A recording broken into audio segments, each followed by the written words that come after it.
Hey, welcome. So, what if I told you that the real secret to being good with money has almost nothing to do with spreadsheets and everything to do with, well, you? Today, we're going to tear down why the old school way of financial planning just doesn't work for most people and look at a new approach that actually starts with your personality. Okay, let's just start with this question. Seriously, think about it. The last time you planned a big vacation, you probably went all in, right? You imagined the vibe you wanted adventure, total relaxation, whatever. You got excited, you got specific. But do we ever bring that same level of detail and, let's be honest, fun to our financial planning? Yeah, for most of us, it's a hard no. And when you put them side by side, the difference is just wild. A vacation plan, that's you on a page. It's driven by what you value. The budget is detailed, the execution is laser focused, and the whole thing is tailored just for you. Then you look at the financial plan, and it's this dreaded chore full of vague goals and usually ends up being some generic template that you just shove in a drawer. So, what is going on here? To really get why this happens, we have to look at the system itself. And in our story today, the traditional financial planning industry is kind of the villain. And trust me, it's a big one. That's how big the US financial advisory market was back in 2022. That is a huge number. We're talking about a massive industrial strength system. And like any industry that big, it runs on standardization. It's really built to process lots of people efficiently, not necessarily to understand each person individually. And here's what's so interesting. You look at these numbers, over 21,000 firms, more than a third of Americans using an advisor, and you'd think, wow, there must be tons of different approaches out there.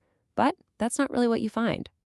Instead, pretty much every single firm uses some version of this exact five-step process. And I mean, on the surface, it looks totally logical, right? Figure out your money, set some goals, make a plan, check on it. Makes sense. But here's the thing, as logical as it seems, there is a giant piece of the puzzle completely missing. And this is where it all clicks into place. The author of the book we're looking at was an advisor for years, and he realized that this standard logical process completely ignored the single most important variable in the entire equation, our own human behavior. So what is it? What's the one thing that can make or break any plan, no matter how perfectly you crunch the numbers? It's you. It's your habits, your personality, your gut feelings about money. It's the messy, unpredictable, human part of it all. See, the old model is built on this formula. It's just a math problem. You put in the time you have, the money you can save, you guess at a rate of return, and boom, it spits out a goal. Your actual behavior, yeah, that's kind of treated like it doesn't even matter. But now, check this out. This new formula completely flips the script. It adds behavior as the great divisor. Think about it. Your behavior is the one thing that determines if the math actually works in real life, and it totally changes the outcome. You're not just solving for a goal anymore. You're solving for actual peace of mind. And that leads us to the hero of our story, this new idea called money temperament planning. It's all about starting with the human, not the spreadsheet. The whole idea is simple, but it's a real game changer. Instead of some one-size-fits-all template, you build a one-size-fits-you plan. It's a plan that doesn't try to force you to be someone you're not.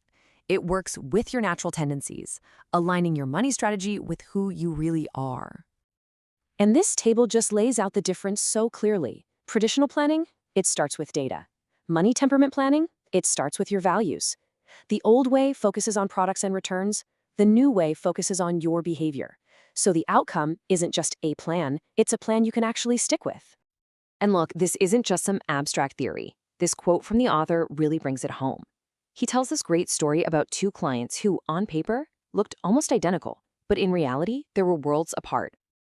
Okay, so first up, you have client A. This person needed to feel connected. They wanted monthly reports, frequent calls, a really close working relationship to feel secure and in the loop. And then, on the complete flip side, you have client B. For them, all of that communication would have felt annoying, even intrusive. They valued their independence. All they wanted was one annual review and maybe a call if something really big was happening. You see the problem here, right? A cookie-cutter, one-size-fits-all approach would have been a total disaster. One client would have felt ignored, the other would have felt smothered.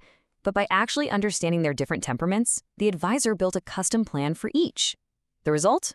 2 happy clients. No drama. It just worked. Okay, so this is all great, But how do you actually apply this to your own life? How do you build your own one-size-fits-you plan? Well, it starts with a really simple framework. The whole system really boils down to 3 steps. First, you have to discover what money actually means to you, what your core values are. Second, you uncover your natural tendencies, your money personality. And only after you've done that do you unleash your plan, one that's built on that solid foundation of knowing yourself. So what does all this really mean for you? Let's just boil it down to the key takeaways. First, remember that a simple plan you'll actually stick with is a million times better than a perfect plan you ignore. Real financial knowledge, it starts with knowing yourself. And hey, if you work with a pro, you need to be ready to teach them what works for you. Because at the end of the day, that one-size-fits-you plan is the real key to success. So I'll leave you with this to think about. Now that you know the secret ingredient to all of this has been you the entire time, what's your first step going to be?